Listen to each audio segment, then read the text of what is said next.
Now Discord has all these new like widgets and things, and it's like I'm not a pedophile, so I only use this for my podcast. Yeah, give us the brass tacks. Yeah. We don't need kid catchers. We are I 10 wrote my seconds limerick out. like 10 minutes ago, so I'm don't expect anything big. I wrote everything Nice 10 and seconds fresh. ago, so we're good. I'm very happy with mine. I'll go third for Ain't That a Bitch. All right. Opener. It's a little on the long side, so there is some silence. So just Yes, it is. I'm sorry. I'm sorry. It just had I to just be let you done. know. I just let you know ahead of time because when there's silence, sometimes it doesn't come through. And I know. I just know you guys get mad at me for the long. I don't give a shit. 3, Oh. 2, 1, go. 10,000 years ago, the Apkani opened a gate between these worlds. Before they could close it, something evil slipped through. The Apkani mysteriously vanished from the Earth. Only a few artifacts remained, hidden in the world's most remote places. These artifacts speak of terrifying creatures that thrive in the darkness, waiting for the day when the gate can be opened again. Bureau 713, the government's paranormal research agency, was established to uncover the dark secrets of this lost civilization. Under the direction of archaeologist Lionel Hudgens, Bureau 713 began collecting Apkani artifacts.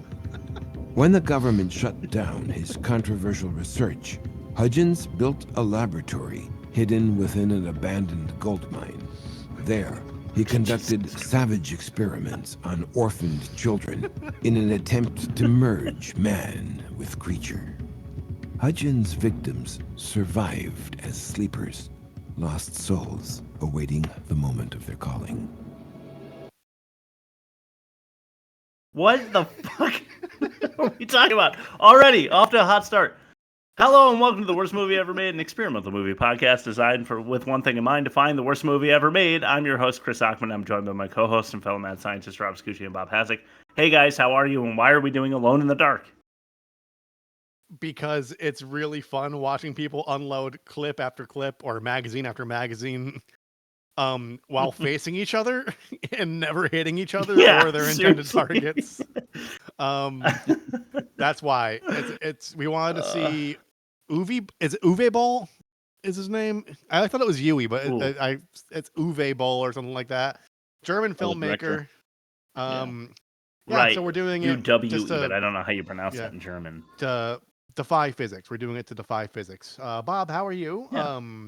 Would you care to explain this travesty? Yeah, I hearing that explanation only after watching it twice, basically, it made a little bit more sense. Yeah, but I'm not gonna do. I'm gonna do just as bad of a job explaining it as the narrator, as that crawling monologue did. All right, let's do it. Daddy, I'm scared. Where's my puppy? Please, Debbie, not now. Don't worry. Bob's going to tell you where that puppy is. And Bob explains. All right, so here we go. This might be a little lengthy. I'll do my best to keep it shorter. Creature critters created by a crooked archaeologist crawl and crush craniums. Nice. Right? They do that. That's kind of the only cool part of the movie. Can you repeat that? So I don't think I can really do this with any expertise or knowledge, but here we go. A paranormal investigator was raised an orphan, and the orphanage was emptied when he was 10 in order to implant creatures onto their spines, the kids' spines. And someday, in present time in this movie, about 20 years later, and with the help of the same guy that implanted the spine suckers, those parasites would take over their human host bodies to help allow a larger deadly creature infestation to overrun the world. Even though they already inhabit some entire underworld. Yeah, that's right. Can you repeat the alliteration, please, Bob? Yes, creature critters created by a crooked archaeologist crawl and crush craniums. Thank you. They do. There were two distinct crushed craniums I can think of. So this isn't really a spoiler. It's an early spoiler. This was based on a video game franchise, but not really. Right. It's in title and character name only. But Yeah. this is your first fact of the episode. The Guinness Book of World Records actually awarded this video game the first ever 3D survival horror game in the Guinness World Records Gamers Edition 2008. Was it the kind of game that you play at like a Dave and Buster's, or was it the kind of game that you play at home? I think a PC. Yeah, probably. It sounds like a PC game. I think it was a PC game. Because like the 3D aspect has me thinking maybe you're in like a virtual reality at the mall. You know, like you go to that guy that's like, you know, trying to get you to step into the thing you can run on or whatever. Put on the goggles. Anyway. Yeah, put on those goggles. Yeah, all right, let's go to YouTube. I didn't watch a what do you call that? A walkthrough of the game. I should have done that. I didn't do that. Yeah, I didn't either. It's best we go into this as cold as possible because we've already wasted so much of our energy and brain cells watching the movie in the first place. Yeah, and this episode explaining it. Yeah. All right, YouTube. You're the worst. Comments are poopy. He doesn't want you anymore. Now that I don't want you. This is from the official trailer. Boll casually committing the biggest crime against humanity is top tier shithousery. How Christian Slater get involved into that garbage. This is a mockery of the great game. This one's good. I had a little call and response action coming up. They even included a song from another movie in the trailer. Parentheses, I Stand Alone by Godsmack from the Scorpion King. Comment on that is, so what? Reply is, it's lazy. I'm pretty sure songs are just like, you can just buy the rights to them and use them. Yeah. So whatever. Lazy. To be honest, if they went more military containment versus mystery, I think it would have been way more cooler. Christian Slater should have did the humiliation ritual if he wanted to keep scoring movie roles. I got two more coming up. Second to last. Almost two decades since this biblical sin has arrived to us humans, and the fact this movie is still so bad, even after 19 years, and with today's criminally low movie standards, that basically not much more needs for it being called an actual crime against humanity.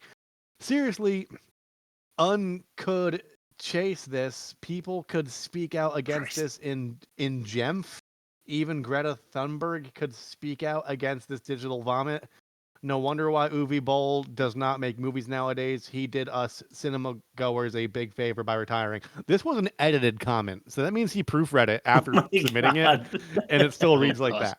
And then the last comment, I liked it. Just all right. That was 4 months ago. I like it. We ended it positive there. I like that. All right, let's start to test number one, the worst of its kind. Sure. We compare movie ratings so you don't have to. That way we can find out if this movie truly is the worst of its kind. All right. Doom with The Rock and Carl Urban. Rob, where can they find that? www.theworstmovieevermade.com. Click the button and search for Doom. 18 there. Jurassic Park, not one we've done yet, but I think that should be a best movie episode. Obviously it's like a basic bitch choice, but I think a lot of people would listen to our episode. Yeah. A lot of people would listen. Sam Neill and Jeff Goldblum, they're a 92. Daybreakers, movie I haven't heard of, but one I'm interested in. It got a 69. That's with Ethan Hawke and Willem Dafoe. Okay. Aliens, the second in the Alien series. That's Sigourney Weaver and Bill Paxton, a 96. Game over, man. Yeah. And Resident Evil with Mila Jovovich, a 36. Not so good. But Doom and Resident Evil definitely make sense. And I guess the Jurassic Park and Aliens makes total sense to me, and I'll tell you why later. A little foreshadowing for you. Yeah. Anyway, an average of 62.2. Alone in the Dark. How did it do on Rotten Tomatoes, guys? 15. I'm going to go in the teens. I'll say 17. 17 and 15, huh? If you took 15 from 17, it would still be a better score because Alone in the Dark had a 1 on Rotten Tomatoes. Huh. For a negative 61.2 and worst of its kind. New champ. Yeah. At least in this category. We'll see about the rest later. I can't wait. Yeah. Let's throw it to test number 2. Ain't that a pitch? Sure is good to get away. Damn the rain. Vacations are fun, but this one should be great. Yeah, the gang's coming up for the weekend. What a blast. Wow! Ain't that a pitch?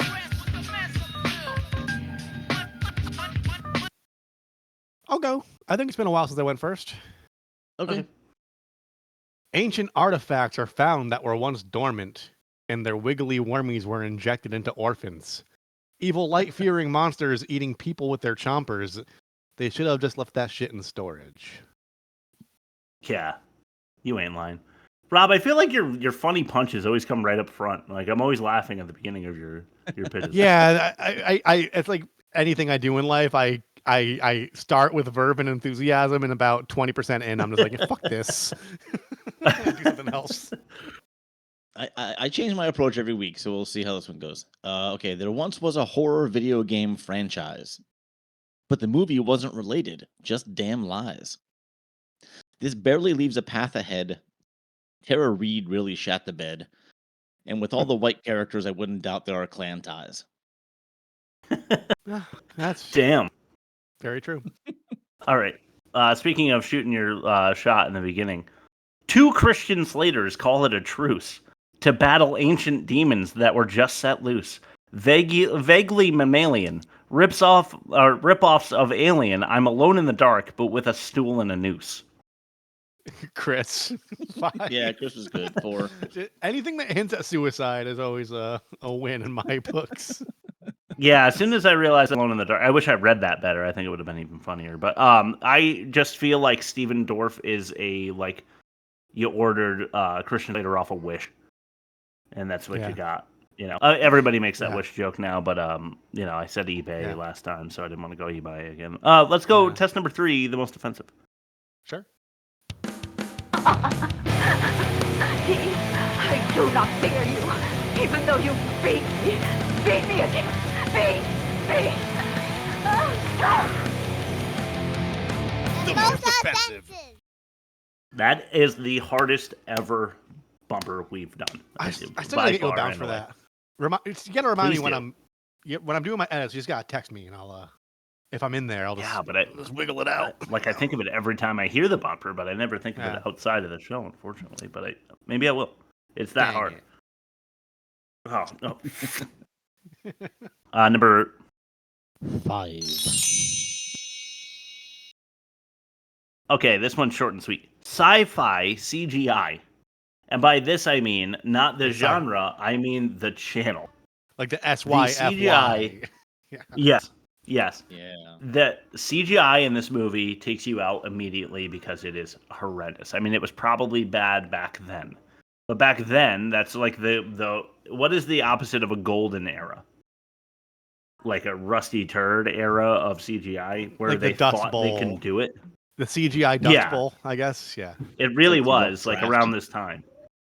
Yeah. When they thought they can do things because it looked better than what they used to be able to do, but it still looked like total shit. And now, 19 years later, it looks like a cartoon almost. It looks like a sci-fi show. Just as bad. Sharknado too. We did. But anyway, number 4. Shattering sheet glass at the showroom by 713. This I almost went wanton destruction of a museum. These 713 agents don't really know what the threat is or whatever, and they just like destroy every window in the museum and then shoot up all the artifacts. Like irreplaceable heirlooms of a bygone era. Number 3. I apologize for my children that you no doubt hear in the background that are being very loud right now. Good. That's what children do, you know? Yes. Number 3 is Sledgehammered Senior. There definitely was a Sledgehammered Senior. Yes, there was. I mean, the bad guy who you only see for a moment, which, by the way, I'm going to ruin one of my catch-all segments, but he's the guy in the mail room from Elf who like makes a joke about how he's only 26 or something. Yeah. But it's not supposed to be a joke. He's like dead serious in the movie, and that's what's funny about it. He is like showing how bad a person he is because he literally uses a sledgehammer to hit a grandpa in the stomach. And then he throws him in the brig or whatever. Yep. Not cool, in my opinion. No, not at all. Deserved to die. Yeah. Number 2. All right, you guys got to walk with me on this one. It was a flash in the pan in this movie. It was like a 3-second clip, but I got to know if you saw it. All right. And you have to interpret this. Okay. Sorry for that also. If you cannot, I will explain. White Walker from Wuhan knows Wushu. Can I explain? Sure. Yeah. You know how there's like zombies in this movie? Oh, and the one zombie knew martial arts. Yes. Yeah. And he was Asian. Yes. I remember that. Yes, that belongs as number one. What the fuck was that about?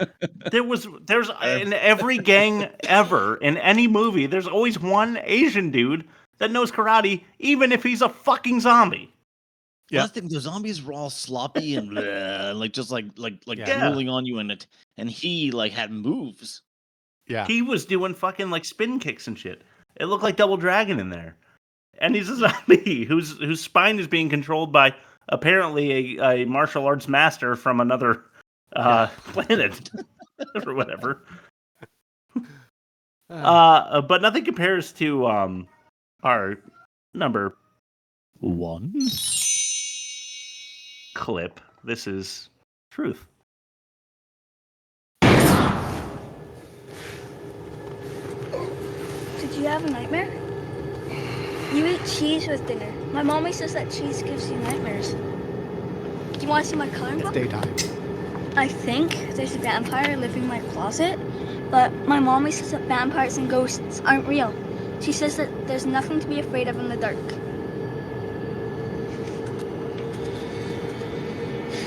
Your mother's wrong, kid.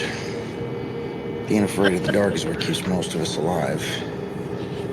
But people always tell me not to be afraid.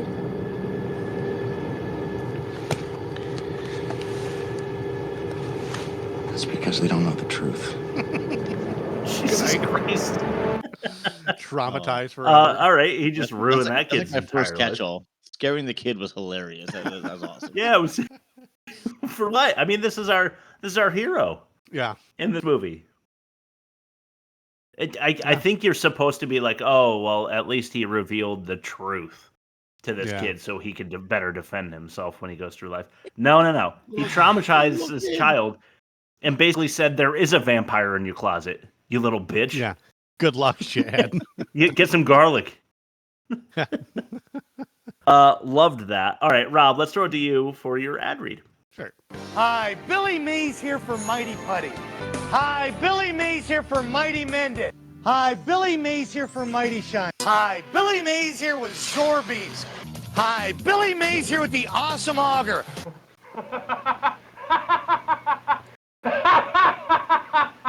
Rob's ad read.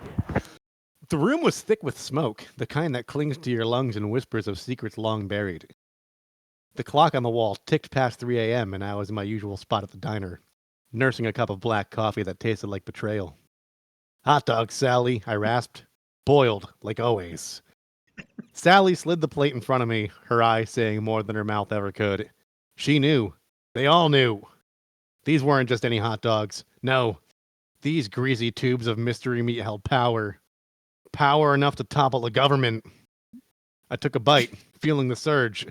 The kind of rush that would make a man believe he could fly, or in my case, orchestrate a coup. They laughed at me once, but they won't be laughing when they see what a man can do with the right midnight snack. So you want to change the world, kid? I growled to no one in particular. Start with the hot dogs. Boiled. 3 a.m. It's a revolution in every bite. I tipped my hat to Sally, leaving a few bills on the counter. As I walked into the night, the taste of rebellion lingered on my lips. The government's days were numbered, and it all started with a hot dog. Join the resistance. Grab your 3 a.m. boiled hot dogs and taste the power. Hey, Rob. Yeah. I thought that we were doing an episodic, but I can't help but notice that each one is about 3 a.m. hot dogs, but like short stories that have nothing to do with each other. I mean, I'm watching it, but I was... You know what? I'm just thoroughly enjoying it. Let's just keep that going, I'm just saying, please. I'm following the same kind of story structure that the movies we review follow. It's all going to come together. Don't worry. Yeah, fair. fair. Yeah. Hey, this Okay. this is what the hot dog company wants. All right. Yeah. I mean, yeah. At the end of the day, we're gonna we gotta do Tarantino it, what but our with a lot corporate less masters N words. tell us. Yeah. Which so Dolomite also has less. Yes. All right, let's throw it to test number 4, the worst dialogue. The woman is all we want. The others must die. They all must die. That's some really bad dialogue.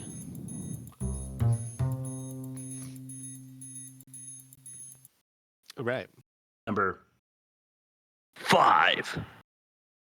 This is lose 'em. Carrying enough baggage for the both of us, trust me. That's funny, man. What do you do? You don't want to know. Yeah, sure I do. That's the best part of the job, learning about people's lives. I'm a paranormal investigator. Are you fucking serious? Really? What does that mean exactly? Let me put it this way.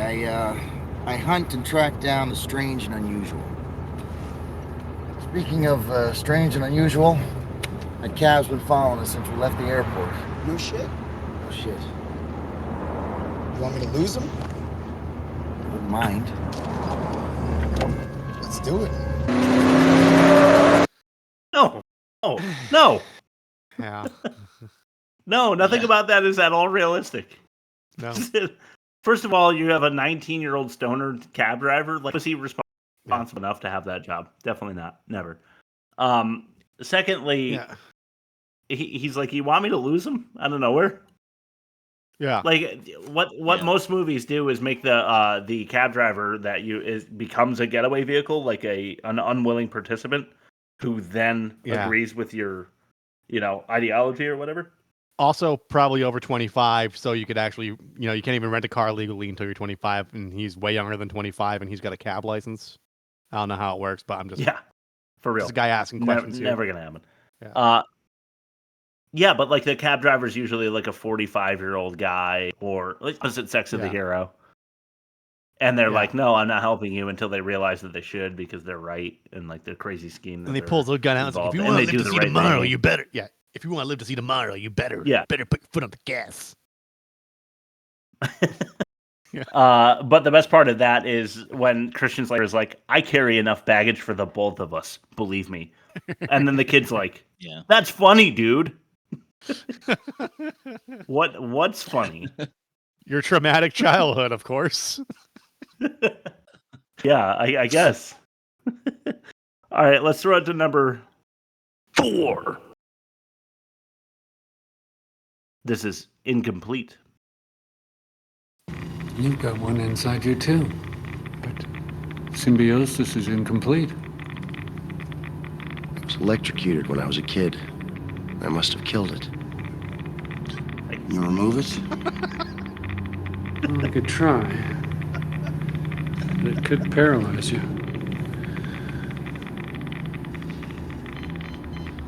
It looks dead to me. Why don't we just leave it alone then?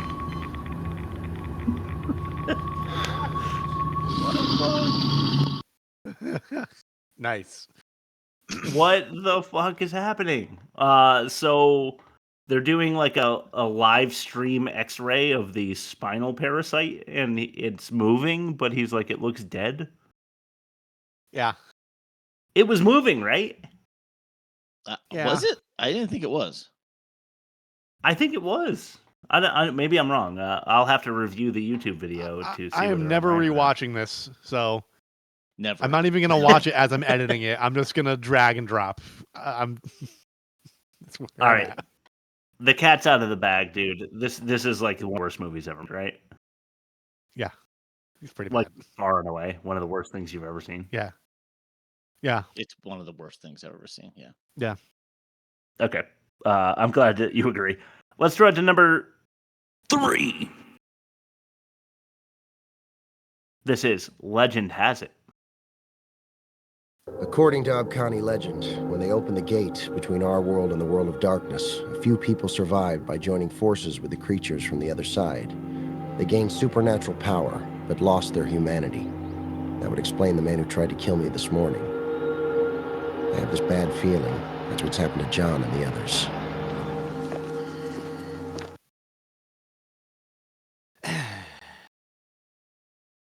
Yeah. That's what legend has. Okay. Only hearing this just now gonna am I skip. starting to understand. So some of my catch-all is going to have to go away because now I'm understanding some of this stuff after hearing the clips again. And that's not good. Seriously. Okay, let's throw it to number 2. This is aptly titled, "You Gotta Be Kidding Me." Oh, or "You Gotta Be Kidding." I don't think I threw the me in there. There's no me. Are somehow connected to the creatures from the museum, right? We call them Xenos. Catchy. When did they first appear? 2 years ago. They've been 713's top priority ever since. But it's been almost exclusively in rural areas. This sort of urban infiltration is unheard of. Have you isolated any weaknesses? They're vulnerable to elements 76 to 79. Osmium, iridium, platinum, and gold. Negates their ability to disrupt electricity. If they disrupt electricity, how come my flashlight still worked? Well, the closer the current is to its power source, the less the disruption. No. Now this has been calibrated to track their disruption field. It won't help you see them, but it'll let you know when they're nearby. They live almost exclusively in the dark. Sunlight is lethal in large doses, but only certain light frequencies can hurt them. These lamps have been set to an effective frequency. But for maximum damage, we use bullets coated in a photon-accelerated luminescent resin. Cuts right through. I'm gonna need a lot of those. Dude, those bullets never come back. Yeah. This is They don't. so sunlight in large amounts is deadly. You can trap the souls with this amount of like gold or osmium or any one of the elements in this local group. The element chart. Like what the periodic table, I just call it the element chart. Yeah. The periodic table. What in the fuck are we talking about? Why are they doing this? Why are they trying to explain all this shit? Why does it matter at all? Just shoot the fucking things. Yeah. Well, I mean, if they shot up if you're not going to have the sunshine bullets come back. Yeah. Seriously, I don't fucking understand at all. But no, nothing compares, and I mean nothing compares to number 1. Oh, snare roll. I forgot it this time. Hey. You know what? Fuck it. I'll take it as the first win of the episode for Chris. This is Normal Levels. This better be good, Miles. Sir, we're getting some awfully strange readings in the control room. Strange. What does that mean? What's the situation? Well, normal levels of paranormal activity range from 3 to 5. Yeah, I know, Miles. And what levels are the sensors picking up now? We don't know. I only go up to 50.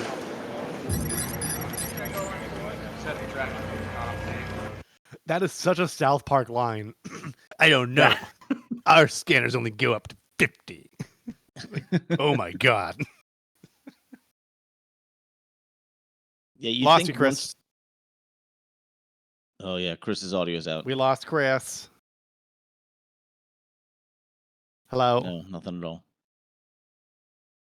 You would think, though, once South Park starts lampooning stuff like this, that movies would try to stay away from it. Like, this came out in, what, 2005? Yeah, 2005. Yeah, so that's 7 years after South Park came out. You'd think movies would know to watch out for tropes like that, you know? Yeah. But they didn't. Because, I don't know. Germans don't have sense of humor. And you probably didn't watch South Park. That was number 1, right? Yeah. We want to hand it over to worst production while Chris troubleshoots, and we will take it from there. I think that's a good idea. All right. That's what I was hinting at. Are you looking for an escape from the worst production? Get me out of here! There is no way out of here. It will be dark soon. There is no way out of here. Yeah, he's full on frozen. I just we'll saw film him him. like, not there. He's back. Okay, He's moving. Not sure if He's he's moving. back, but he's back for now. There was shaking and dancing and moving to the groove and. So a lot of the worst production this week is a quote from the original screenwriter that never actually got any screen credit because his screenplay didn't see the light of day.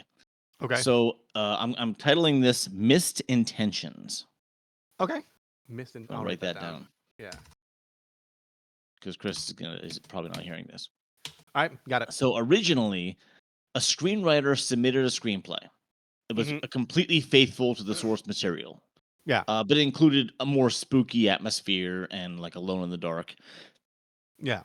Type story. So he then he gave it to the director, and it was pretty much flat out rejected. And here's a quote from him. So everything from here on out is a direct quote from this guy.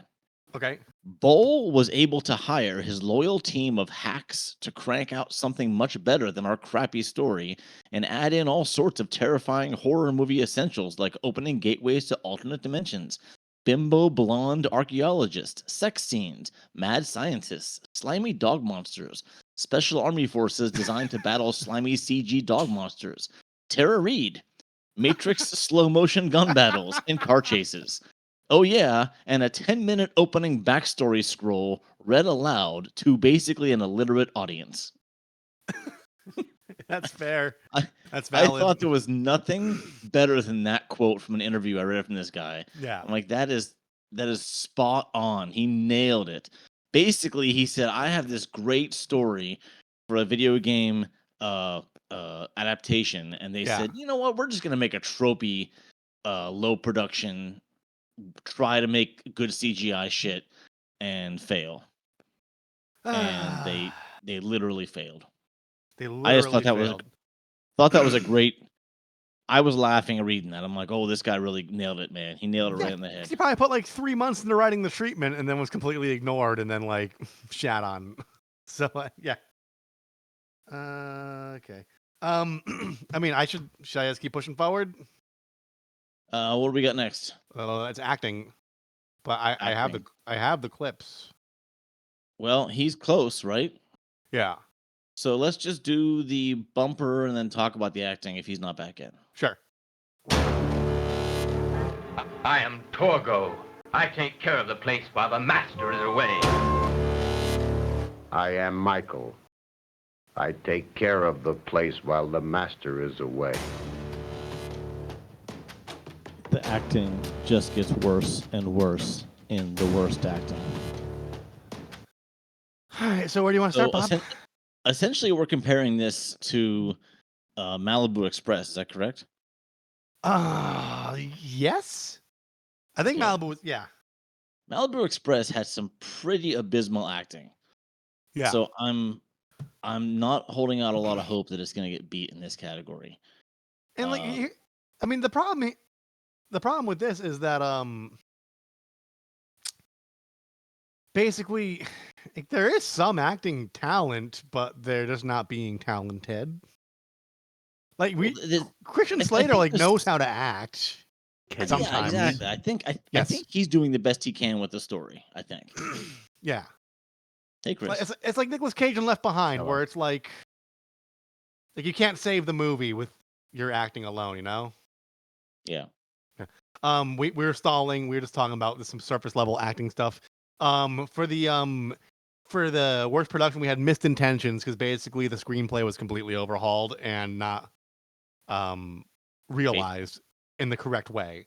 But I am ready to do some clips for acting if you are, my fine sir. I can't wait to hear that segment when I can rejoin the podcast at that particular moment in the future when it's released.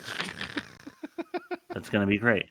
All right, test number 6, the worst acting. Oh, we did the bumper, so we get us number. Oh, 1. 1, Daddy. All right. This is missing. Sir, the subjects have been transported. Good. Sir, there's a problem. Head count had 20 of them before transport. Now we've only got 19. Someone's missing. Shit. Shit. That's my favorite part. Shit. Okay. This is the time I think we should plug the YouTube, Rob. You know why? Yeah. Go to www.theworstmovieevermade.com. I mean, it's a good clip to watch. Is there any other ulterior reason why we should plug the YouTube? Well, I mean, it is that. The guy who is delivering him sounds better than he looks when he's delivering the line. Yeah. When you add the way he looks with those lines that he just spoke, it is a special little show for you on bad acting, for sure. Let's throw it to number... I think this is the first time we hear from her this movie in any clip, but won't be the last. This is Tara Reid in Abkhani Show. For Dr. Hudgens, from Dr. Hudgens. Well, that must be a mistake. It's probably for the big Abkhani show. Abkhani? What the hell's Abkhani? It's an ancient Native American civilization. They're like the super advanced culture until like 10,000 years ago. They just disappeared. It says it's only to be opened by Dr. Hudgens. This is Aileen Cedric. She's the assistant curator. We have artifacts coming in from all around the world. Until Hudgens gets back, I will be doing all his cataloging for him. Hey, where is Hudgens anyway? I mean, the show opens in a couple days. He's off on another archaeological goose chase. He thinks he finally found the Anubis. So we stick you with all the work. Well, at least takes your mind off your boyfriend, right? I'll be in my office if you need me. Yeah. For no reason. Yeah. You know when there's like a foreign actor in a movie or like on a show or like in it happens a lot in wrestling, and they actually walk them through syllable by syllable because they don't know what they're saying. Yeah. But you just memorize exactly what each syllable sounds like, and then you can say a sentence in English even though you don't know what it means. I think they'd have to do that with Tara Reid. Probably, or maybe she was doing like a Marlon Brando Island of Dr. Moreau thing where she had like the earpiece because she couldn't remember her lines because she was grieving like or something suicide and still had to show up on set and put in her 12 hours or whatever. Oh man, she is fucking horrendous in this movie. Like her inflection makes no sense because she doesn't understand how to deliver the attitude that you're supposed to deliver with the line. Yeah. Bob, you were saying that we're actually Tara Reid is a friend of the pod, right? Didn't somebody go to prom with her recently? My sister's husband went to like homecoming or prom with her back in like the mid to early 90s. I think it was the early 90s. They went. You're gonna want to reconnect and send him this episode. They both went to like a private like a private prep school in Florida because my sister's husband came from money and still has it. And so did Tara Reid apparently. Yeah. Which would explain her entrance into Hollywood. Yeah. I don't think she got through on her talent. No. Absolutely not. But what she got through with did end and start with T, just like the word talent does. It's just a 3-letter word. Yeah. All right, number 3. This is Goose. Who are you? Miss Cedric, security detail. My dear, have you any idea who I am? Dr. Lionel Hudgens, former agent, Science Spy Division. Currently 713 advisor status. I know exactly who you are. Oh, my God. Well, I'll have to hold off my curiosity till the morning. Dr. Hudgens, I meant to ask, did you finally find the Anubis? Just an empty shipwreck. Like you said, another wild goose chase. Oh, my, to read. My. That chick that started that clip, though, equally as bad, in my opinion. Yeah. But I think the single worst acting moment in the movie, I don't know if that sentence quite worked, but you know where I'm going with this, is number 4. Yarg! This is Come In. Are you getting anything? Nothing. I'm getting nothing but static. Change your frequency. Try again. Bert, Miles, come in. Bert, Miles, come in. Oh my god, so bad. I don't know. Should we play that one again? Yeah. Are you getting anything? Nothing. I'm getting nothing but static. Change your frequency. Try again. Bert, Miles, come in. Mm-hmm. Nice. All right, not the last time I'm going to mention that chick, but holy shit, was she bad. All right, let's throw it over to Bob in Fact or No Fact. I know all the signs pointed this way, but there was so much Bob foolery. Okay, but I know we can't be wrong. Look, the sign pointed this way. Fact or no fact?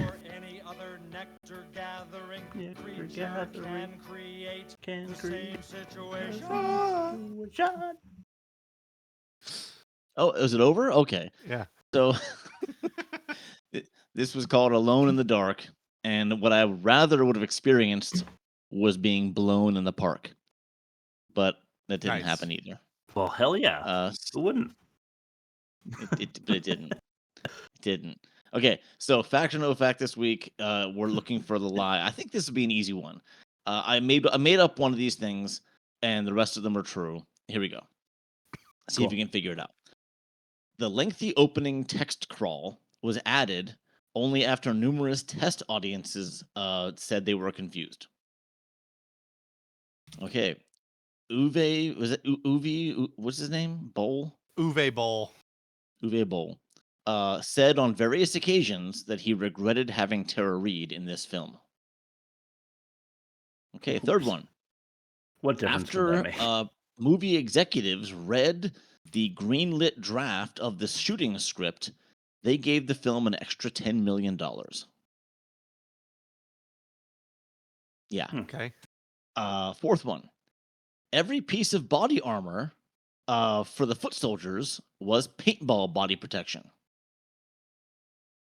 I wouldn't be And surprised. Christian Slater wanted to return for the 2008 sequel, but producers wanted no part of this movie. All right. All right. Which one's false? There's a few contenders here. Number one, the text was added after test audiences said they were confused. I don't know much about Boll's career, but I know he's like notorious for this kind of movie, and he's incredibly stubborn. I think he added that because he thought it was cool. And if audiences were confused and they didn't have that, he wouldn't have added it. He's like, no, it's fine the way it is. So yeah, I think that's wrong on two levels. He regretted Tara Reid, possibly. But I mean, like, once again, if you've seen his other movies or are familiar with his mythos, I mean, it's about par for the course. As far as acting skill in other movies. Movie execs read the greenlit draft and they gave the movie an extra $10 million. That would mean that they gave the movie had a budget of $10 million. Because I'm pretty sure this was shot for $0. That's fair. It was not, actually. Every piece of body armor was paintball protection. I believe that. Slater wanted to return for the sequel, but producers wanted no part in the movie. I think even he wouldn't have wanted to return to this. I know he was at like a career low. Because he had his meteoric high was like in the 80s, early 90s, right? Yeah. So like he was already in like has-been territory. When he did True Romance for Quentin Tarantino. Might have been his height. Or Heathers. Yeah. Heathers, Oh, yeah. Heathers. I'm going to Pump up the say... volume. I'm torn between 1 and 3 because I think the movie probably had a budget of $10 million, which means the extra $10 million would have been like 0. I'm going to say that opening text crawl was like, that was part of his vision. I think that was intentionally in there because I think if the audience were confused after they shot it, he wouldn't have gone back and added it. So it had to have been part of the movie to begin with. So I'm going to say number 1's the lie. Okay. I also don't think that he regretted Reid. I feel like I'm stuck between 2 and 4 because I think that they probably gave an extra $10 million because the draft sounded great, and Slater probably wanted cocaine money in 2008. So, but number 4 is the body armor on every army dude was paintball shit, and I believe that is something that Bob was watching the movie and he had an independent thought where he was like, all this shit looks super cheap. It looks like what you would wear if you went paintballing. And then he was like, you know what? That's going to be my lie because I can't make that a catch-all thing because I'm not Chris. And I wouldn't stoop that low for a minor point in the catch-all. So I guess with all that said, like number 4, that the body armor looks like is all paintball shit. I think that's the lie. I love that you we have both lost me credit of having an independent thought. You're like, I think Bob actually once had an independent thought. Good for you, Bob. You did I'm going to go in order because you guys lost. Okay, the lengthy opening text crawl was added after numerous test audience members said they were confused by the Dang it. All right. That's a fact. All right. The director did state on various occasions he regretted Tara Reid. He was not alone. No one thought she was any good. I'm not sure how. I think I read somewhere how she ended up in the part. I want to say that was a producer decision. I forget what it was. After they read the greenlit draft of the shooting script, they got an additional $10 million, which the director put directly into special effects. Yeah, great job. Good thinking. Great job. And the body armor It really worked out. with the foot soldiers was paintball body protection made by JT USA. Christian Slater actually was asked to do the sequel and said, "Oh my God, no." Fair. All right. So Rob, you actually had the logic there, and then you kind of switched it around. Yeah, I do that a lot. You're known for that. Yeah. But yeah, that was God, this movie sucked so bad. Yeah. It was so Christian fucking Slater bad. was the only part of the movie I thought was like okay. I thought he was okay. And I thought, I thought, what's his name? Steven Dorff played the part they asked him to play. You know. Yeah, they wanted him to be a dick again, which is all he does because he doesn't have an upper lip, so it makes him look like a douchebag. You know. All right, let's start to the catch-all. Gladly. Get back in the house, damn it! My God, Mike, what happened? We'll figure it out during The catch-all.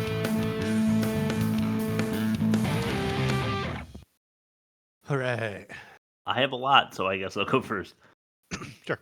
Oh man, this is gonna be a doozy. I better start lightninging right now. But what are the Epcani artifacts? Why were they spread to remote locations across the world?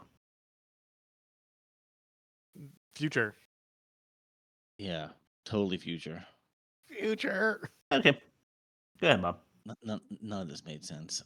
So according to the character sketch of Carnby, this is coming from the movie page. Due to the experiments conducted on him as a child, he has the ability to sense paranormal activity and has increased strength and speed, which allow him to perform acrobatic moves that a normal human could not do. Now, did you see Christian Slater do any of those things? No. I did not see Christian Slater do that, except that I thought he had good instincts because he was a detective. So, like, he caught on to the lights flickering faster than a normal person would. Maybe. Apparently, this was the character sketch he was given. They're like, "This is you. Now act that as that person," and and we saw what that looked like. Yeah. Okay. Yeah. By the way, I just realized his that character my name birthday came. balloons are visible. His character name was one of the few things that came from the original video game. Oh no! Happy birthday! Yeah. Happy belated. Oh, thanks, guys. I just it's kind of ruining the shot. It looks cheap and tacky. Nah, it looks great. I had a Blippi balloon behind me a little while ago, and then it stayed there for like 4 weeks. Did you? Yeah, we're good. It looks like you're DJing a birthday. Yeah. This movie had a lot of people who were together in the light. Your turn. That's that's true. It did. Does this qualify as paranormal research? Because no, I just thought that was a really strange like government department to be taking over this case where there's very real, like very tangible, like creatures that are and stuff. Paranormal research is for shit that doesn't really like tangibly do anything because it's not real, you know? Yeah, that's true. But anyway, go ahead. Paranormal? Would that? So it's not normal. What does para mean? What's the prefix para? Look it up, Rob. Yeah, okay. I thought that paranormal basically is like alongside like of, so alongside of normal. So like it's medical definition. like it's like a self-justifying terminology where it's like so like a parallel like universe. it's not it's like alternate facts. Yeah, sure. Where their world is parallel to our world. If you think of it that way, para. It's the upside down. Alongside. Yeah. There it is. Thank you. Yeah. Nice. All right, go ahead, Bob. Hey, that taxi cab the kid was driving was like from the 80s. Yeah. That had like a solid That's steel true. frame. The side impact would have done nothing. Like they would have just had to like watch the guy bounce off of them. Like they were like kind of pretending like they were hurt inside. They wouldn't have been hurt inside. No. Just saying. That was like the exact car I learned how to drive on, and it was like I was in an accident in it, and the car was like completely unfazed. Yeah. They don't make them like they used to. No, they don't. Ain't that the truth, you know? Yeah. Oh, don't overhate the fine. Sure, I said that. All right, you ready for? I got a bumper. It's an abuser, but it's not your abuser, Chris. Nice. Crossfire!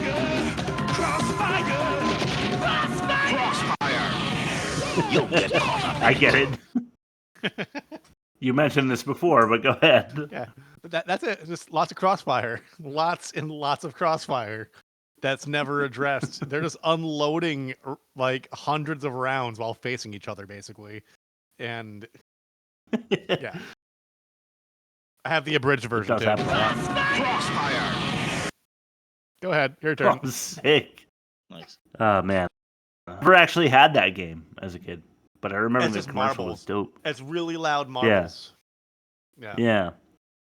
I love how the guy that's like has a spinal parasite in the beginning after the taxi accident climbs up a big like bridge to drop the double hammer fist down on Slater.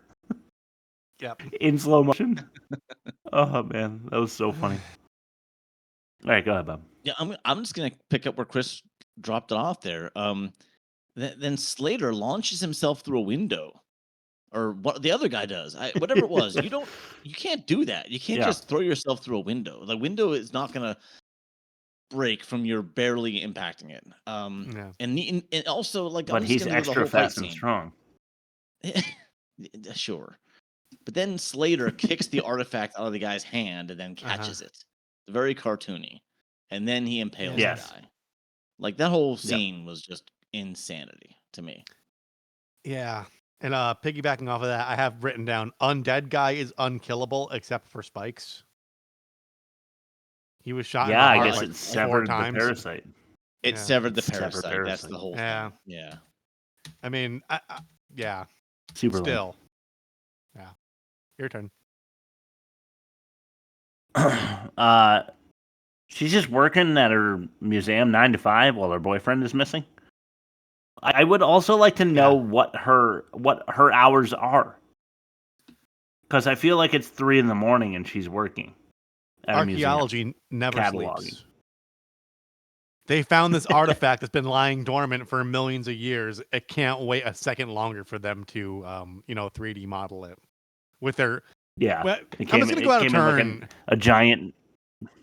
I'm just gonna go out of turn. They're using Minesweeper from Windows 3.2 to like model these diagrams.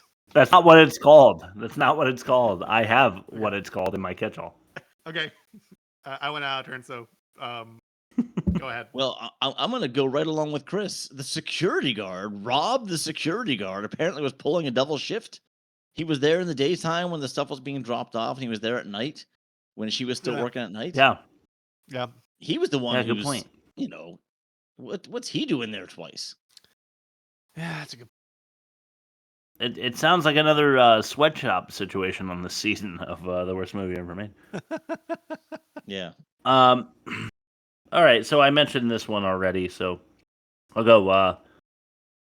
Well, that one we mentioned too. The program used to scan the Abkhani gold was not called Minesweeper, Rob. It was called Anubis Glyph Reader version 3.5.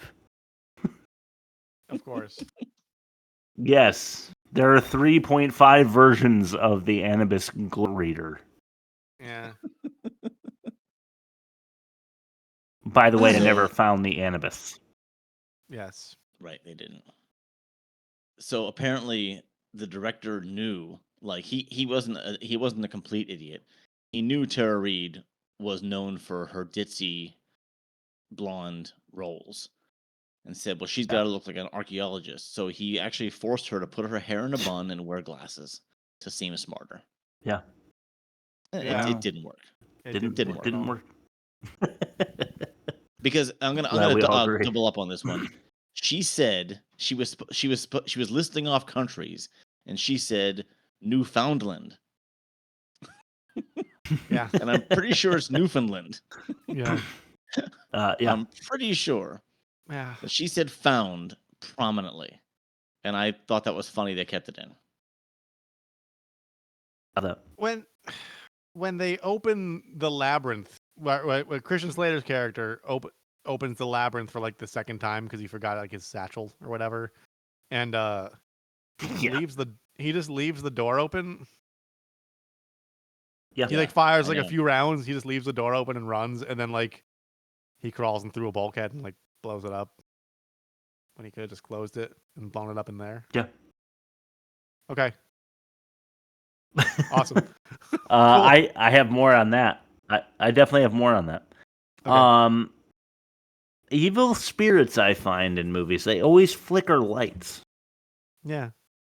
If I were like the next like the new COVID, but I'm an evil spirit, like the next evolution of it, like I would try my best to not flicker lights because it's kind of a dead giveaway, you know? Yeah. It feels like something they would have evolved. Yeah, by now, you know. Yeah, you think. Yeah. Well, they're underground. There's no light down there. Yeah, that's a good point. Well, that's true. Yeah, they don't think about that. Yeah. All right, so this is my trailer that I haven't finished yet. I did the legwork on the editing. I just didn't do the TikTok part. So those of you who have not checked out our social media, check it out in the next couple days. You're gonna see the evidence of this. So during the ambush scene, like near the end, when the aliens, whatever they are like attacking the soldiers, a soldier was told to react as if he was grabbed by a monster, and he did, but the animator was late by at least a second and a half, and so the guy no went way. And then all of a sudden, the monster goes and grabs him and pulls him off. Oh my god, So that's amazing. I noticed it, and then I slowed it down, and I'm like, "This is my trailer. This is it right here. This is lazy editing." Because when you're relying on CGI this much for a movie, you can't be that sloppy. Yeah. And if I noticed it in regular speed, you know. Yeah. Yeah. That is fucking hilarious. I can't wait to see your trailer now.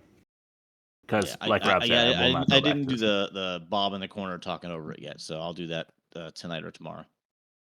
Well, I do like those, and those do get good engagement too. So excited to hear. Nice. Go ahead, Rob.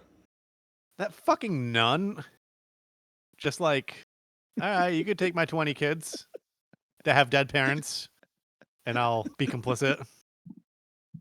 Yeah. I have something on that as well. All right, go ahead. That's all I had. I'm very surface level on this one. I'm just a fucking nun. That's my catch-all. Well, I have one coming up that's on that subject. I actually also use the word complicit, so Okay. you will see. But for now, sleeping security trope. He fell asleep about 90 seconds after having talked to Reid and Slater. He was literally talking to them about 90 seconds before he's asleep in the bed. Was there like a box of donuts opened on the workstation behind him? You would imagine. Yeah. You would imagine. And there's golf on the little monitor instead of like security footage. Or solitaire or free cell. What's the big game from that time? Yeah, right. Yeah. Minesweeper. Yeah. Anubis Glyph Reader 3.5. One of my favorites from that time period. Snood. All right. This one I'm gonna take out. I'm gonna finish with a 1.5. My half is I don't understand the main villain's motivations or powers, but then when I re-listened to the scroll, I realized what they were, and it doesn't make it any more acceptable. But here's my last one. No. A record company called Nuclear Blast Records actually spent $30,000 on the soundtrack rights to help promote their bands. Fact. Christ. Metal bands. That was a bad investment. Not Bad really move. though, because like as we learned with Xanadu, which you can find at www.theworstmovieevermade.com, that soundtrack win a bunch of accolades, even though the movie was like pretty much garbage. Yeah. Well, yeah, so, that was huge. Like the This was Deftones. not that. Deftones were on. They're performing in Crow City of Angels, which is like a piece of shit movie, but got them lifted. There was a return. There was an ROI there. I guess nowadays that's a different story than back then. So maybe you're right. Yeah. Maybe it wasn't. It was worth the gamble for them. I think about 1,000 people saw this movie, and we're 3 of them, though. Yeah, that's a good So, point. Yeah, and they were lazy with that Godsmack cameo, according to that guy on YouTube. they sure were. Anyway, that was my last stand in the dark alone. Away. Okay. I'm out of shit. I'm out of shit, but I have some abusers. We're just gonna scroll through really quick, okay? This one's called Gotten Soft.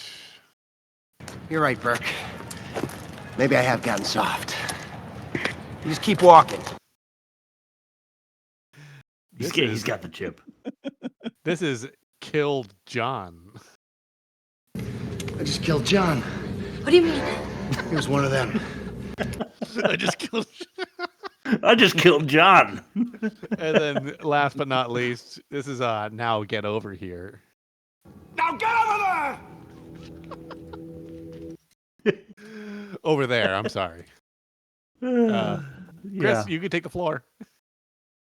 I love how Tara Reid's character is like, you could have called or written. He was in the Amazon for 3 fucking days. Months. I think it was months. Oh, okay. I thought it was days. I was going to say the letter would have never gotten there.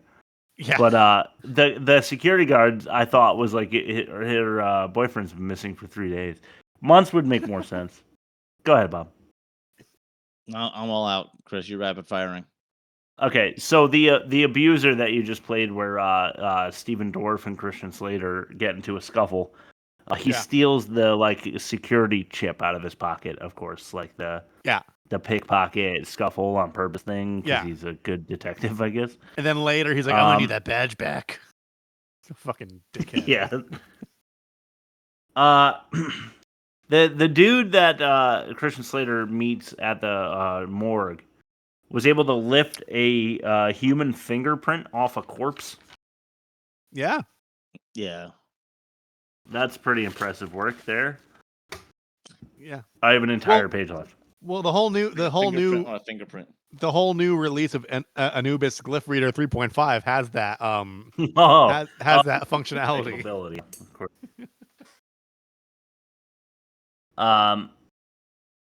Slater is so tired that he collapses on his bed after removing his shirt, his shoes, his belt, but before removing his pants. Yes. That's exactly Yeah, what happens there. I was just a little disappointed as well. Hey, we had another 7-second strangulation in this movie. Yes, we did. Yes, we did. That's going in the right. That's, Is all that's of a new this recurring thing? 7 seconds It of is. strangulation. Yeah. Is all of this shootout shit happening in his apartment? I think. Dude rents out like a fucking factory. Yeah. It's insane. Like they are in Tara Reid and Christian Slater are in his bedroom in his apartment, and then all this shit goes down. And they're in like corridors like he lives in a factory. It's fucking weird and just not real. I wrote, "We need the lights, Turner." I thought it was really funny how much they focused on the guy who had to like turn the lights on in the mine.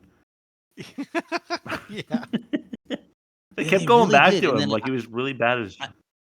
I kept wondering when that was going to come out, and then of course they blow up the generator, so they're all probably thinking, "Oh, that guy," and then of course that son of a bitch. He was blown up. But yeah, I did think it was funny they kept going back to that. I was waiting for the payoff for that, and it never came. Yeah, it was very disappointing. Yeah, I thought for sure they'd have to, and they didn't. Yeah, the chick at the command center, the one that we featured in the worst acting. I thought it was funny that she just rolls from one computer to another in every scene she's in. Yes, she does. I noticed it, but didn't notice it. But then you mentioned it, and then I re-noticed it. It's one of those things. That Yeah, it seems like one of those. Like that would be a South Park moment, like Cartman in the computer lab, like every season, whoop, over to this one, I'm over to that one. Yeah. That's very Samuel L. from it's very Samuel L. from Jurassic Park, right? Yeah. Hold on. Yeah, it is. He's always Hold sliding on to over your bus. multiple workstations. It makes you look like busy, but you know how to like operate different, OSs or whatever. Yeah. The Abkhani symbols are pathetically simple. They like focus in on them, and there's like tiny little blurby things that are awful. Yeah. I thought this direct line from the movie was really funny. They say local Xeno clusters in the area. Yeah. So Xenos are the alien things, and they have the local alien clusters connection. of them in the area. Yeah. They wanted to make the Xenomorph connection. Yeah, what they call I wrote call them an alien. Xenomorphs. Xenomorphs and face and facehuggers. Xenomorphs. Yeah. There's the ripoff right there. Yeah. Well, funny you should say that. There are no stakes. Does America know what's happening? This feels like a small town problem. But then at the end, they're like walking through the city and there's abandoned cars and shit. But they never establish that anyone but them knows what's happening. You mean the pristinely evacuated city with like no broken windows and just like one parked car in the middle of like what's supposed to be like a Fifth Avenue setting? Yeah. Yeah, exactly. It looked like Did Steven Dorff survive? Did Steven Dorff survive? They showed him like rustling around the debris underground. Yeah. But did they ever bring that back? Or was that like a sequel fodder? Well, there is a sequel. I hate to say. Okay, I'm not watching it. Me either.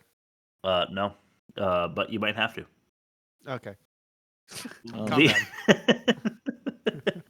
The under the sand tremor type tiny creatures make for hilarity when they're all shooting at the ground. Yes. In sequence. That was funny. Oh my god, that shit was so funny. I feel like it reminded me of Princess Bride. It did, but you know what it led to?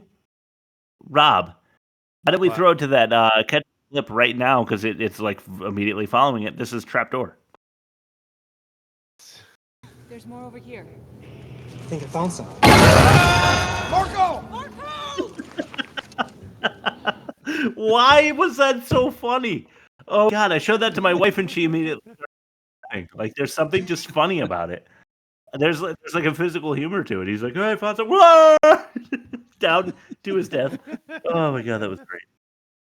Hey, are you ready for a little tirade? Here we go. Yeah, sure. They trapped all of these creatures in a mine. I'm talking about the Abkhani underground before there was a mine. Got them all in there with nets. How are they all still alive? They don't need to eat. The ground didn't collapse over this extremely wide cavern that didn't fall in. The giant evil demon lair is in Delaware or whatever the fuck. What is happening with this movie? Explosion is not enough to kill all of them. No. Steven Dwarf throws the thing and then runs 7 feet away and then jumps, and he survives. So why are we supposed to think that the thousands of Xenos behind him were killed by the same explosion, which is Radius did not do shit to him, but like crisp up his hair a little bit. Yeah. Close the gate. That's Yeah, what I'm thinking they're saying. They close the gate. Close the gate. Okay. He goes in the orphanage and the nun is on the ground dead. Imagine him now starting to grab her boobs right in front of Reid. In my opinion, he should just start punching her corpse because she was complicit. Yeah. Indeed, she was. She was that would have been shocking. She was just shocking and better. She was complicit in the 713. And I told you I'd bring this back, Rob, but you were right. Like she like just like gave the government children to experiment on. And he was like, she barely needed her arm twisted on that. She's like, I don't want to give you my 20 orphans. Like, come on. She's like, okay. Yeah, seriously. I'll get 20 more. Yeah. Yeah. you want to tell? Dime a dozen. You barely have to feed them. Well, I asked if that was a sequel setup, but there you go. You have the answer. Yeah. All right, let's throw it to what we're watching. Sure. The best opinions about things to watch are definitely Mine, do you hear? I'm watching a guy named Brad Owen. When I was, I don't know, 21 or 20. My friend Ricky gave me money and told me to play poker, and I thought it was going to be my profession. Like I was really into poker for a while there. It turns out I'm not as good as he was, but I still, or maybe I wasn't as committed. I don't know. Like he's like a super genius. And I'm not. I thought maybe I could have a career of it. Anyway, this guy Brad Owen does make a career of it, and he YouTube streams his poker stuff, and he explains everything he's doing and the hands, and he's kind of bland, but something about how bland he is actually really works because it's just educational if you want to learn about poker. Like in depth, look up Brad Owen. It's Texas Hold'em. He plays exclusively Texas Hold'em, but there was a whole blow up, which I'm sure you guys remember. You were old enough where poker became like a big deal in America. In the early 2000s, and in high school, shortly after high school, I thought it was the coolest thing. Wanted to be a part of it, and I still watch poker content. I'm not that good, I don't think, but it is actually entertaining. Statistically, I feel like Bob, I might get you before I get Rob in this one because you're a math teacher, and Rob doesn't give a shit about cards probably. But no, I don't. The second thing that I computer science. The second thing that I watched was Batman Returns, which is a continuation of last week. Oswald. I watched Batman. Yeah, I mean Danny DeVito does a fine job. Michelle Pfeiffer, is there anything hotter on this planet? I don't think. Than Michelle Pfeiffer's Catwoman? No, absolutely not. That's I don't think so. That rewired my brain when I was however old when it came out, and ruined my life since. I think the hottest thing ever filmed, maybe Michelle Pfeiffer as Catwoman. So that's what I've got. Throw it to you, Bob. All right, I got a special one starting with Alone in the Dark, 1982 horror slasher starring Jack Palance, Dwight Schultz, Martin Landau, and the always insane Donald Pleasance. So a power outage A power outage releases violent mental patients into the community, and they hunt down the new doctor that they believed killed their old doctor, who was actually just transferred. That's the whole story, and it was better than this one. Not Okay. great, but it was just it had a better touch of realism, and it had a very Halloween-like shooting, and and scares. They didn't focus on gore. I liked it, and I only watched it because I saw it was related to this. I saw a punk band was in it twice. I'm like, okay, I gotta watch it now. And then I'm like, okay, this actually isn't that bad. So I would recommend that one over this one. Although if you're gonna watch this one anyway, it's on Tubi, and right. we just It is. spent an hour and a half talking about it. Yeah, This one is not though. This one I had to like seek out. All right. Okay, the next one is way more recent. It was 2021's The Power of the Dog. Okay. It had like a record number of Oscar nominations, but it actually won. Let me rephrase it. It didn't win. It lost a record number of 11 Oscar nominations. Oh wow. It lost the most That Oscar sucks. nominations of any movie in its past. But it's Benedict Cumberbatch, who I'm a huge fan of at this point after seeing this movie. Jesse Plemons, who has risen to fame recently. Kirsten Dunst. It's fantastic acting, writing, filming. The ending is a mind fuck that you should see coming from a mile away, but you don't. I loved it, and I highly recommend it. It's The Power of the Dog. yeah, it's hard to explain the story without giving too much away. So Fair enough. it's about two brothers who are like they're cattle ranchers, and like this is like probably the 1920s or 1910s. It's like before Prohibition. Right. And they live out in the middle of nowhere in Montana, I think, or I forget where the hell they live. And they end up, the one gets married, and the other one is like tormenting the new wife and the son. And that's about it. That's the most I can tell you without ruining it. Cool. Right. I like it though. I will check That's that it. out. Light viewing for me this week because it's a series, not a movie. Have you guys ever heard of Happy, the sci-fi series? So it stars Christopher Maloney, who you may know as being Detective Elliot Stabler from Law and Order SVU.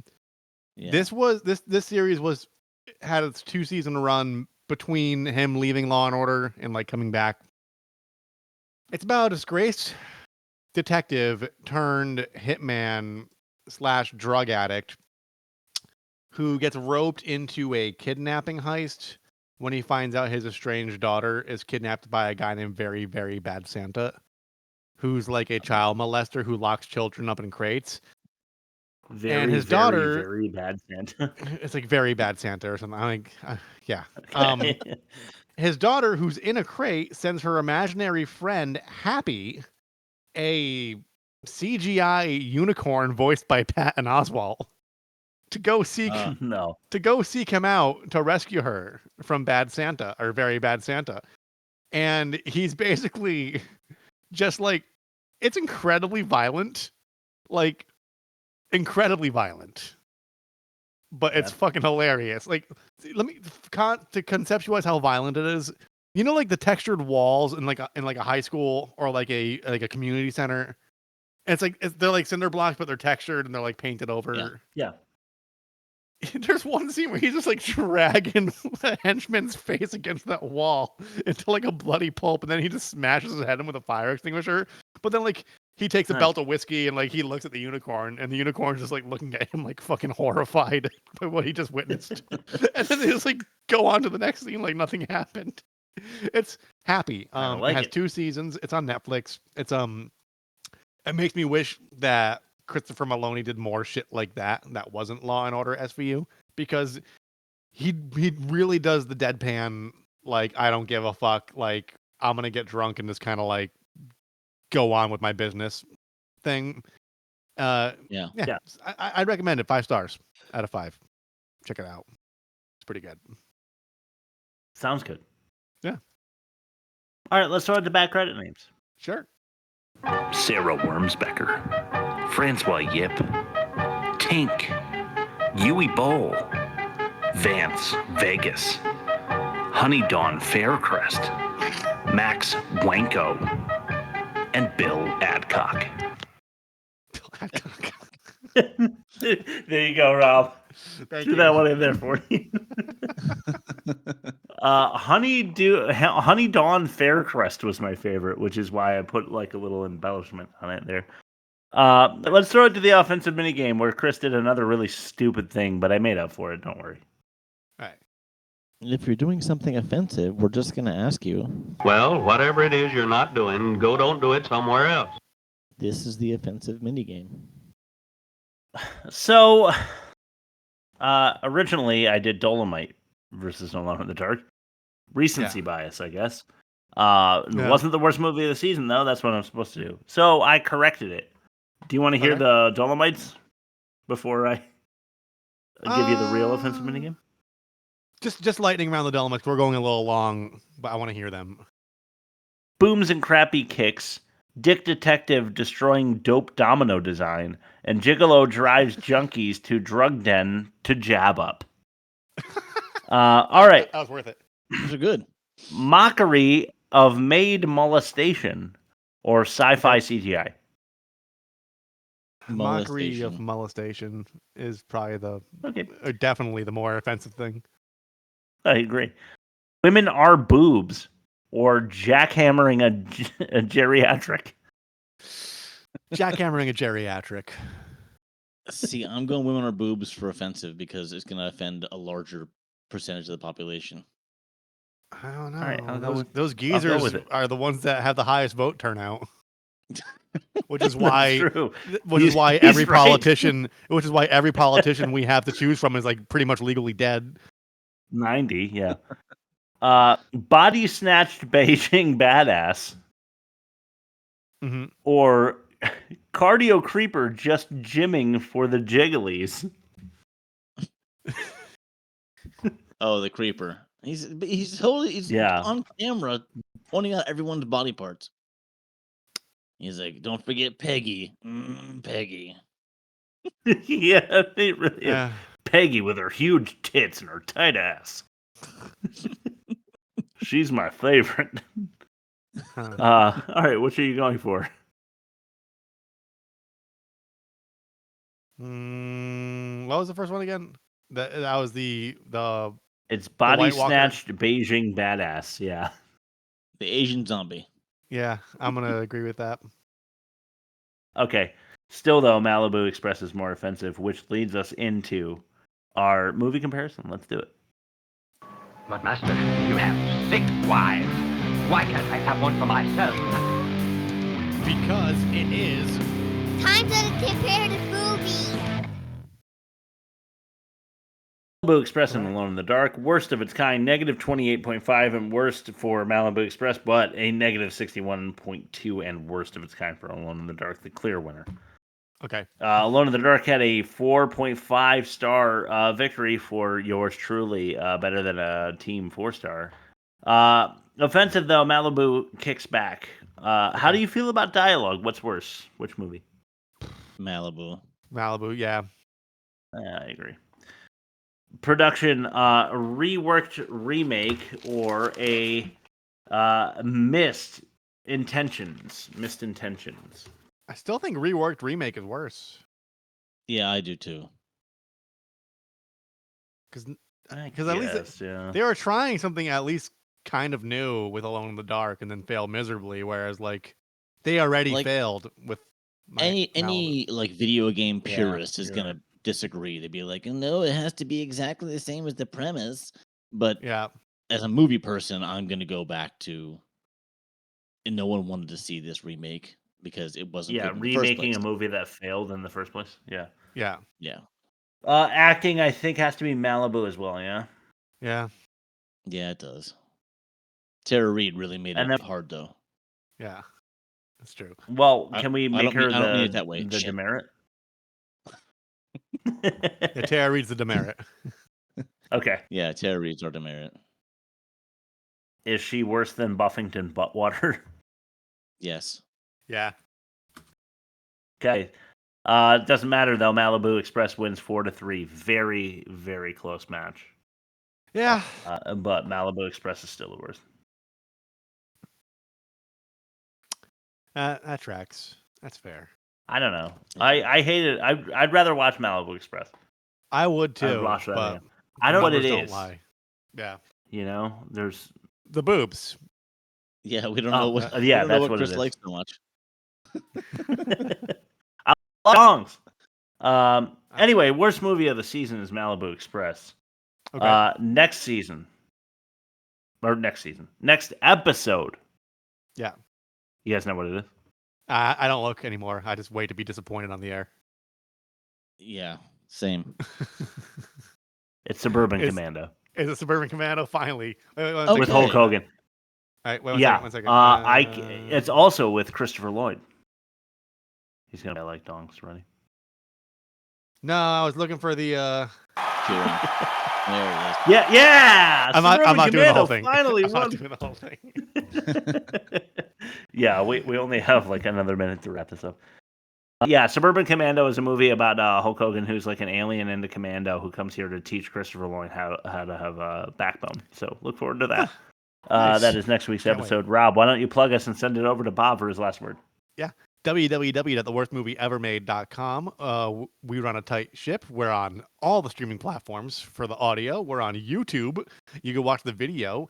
We're on email. If you click the little envelope, you could email us movie requests. We're on Instagram and Please TikTok. Make sure you smash the subscribe, turn on the notifications. We put out an episode every week, and we have done so for almost 4 years now.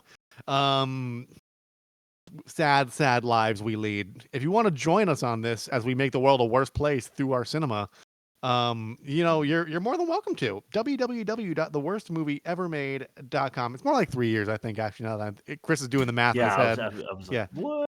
Yeah, no, it's about 3 years, a little over 3 years now. We haven't missed a week. We've become increasingly worse people. I slouch further in my chair with every passing week.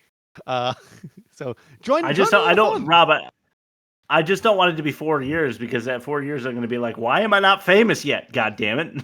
That's true. It takes 10 years. What is going on here? Yeah. Bob, will you have any last words?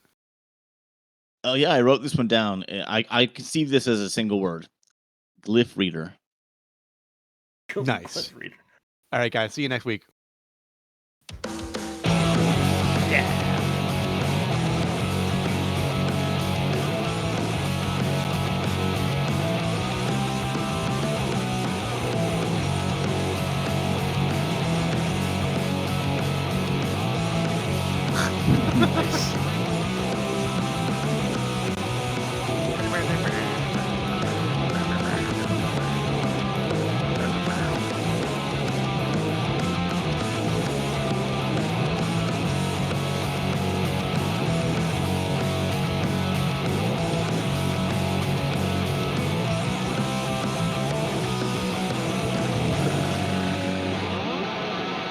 Bye, Jelly Scoop.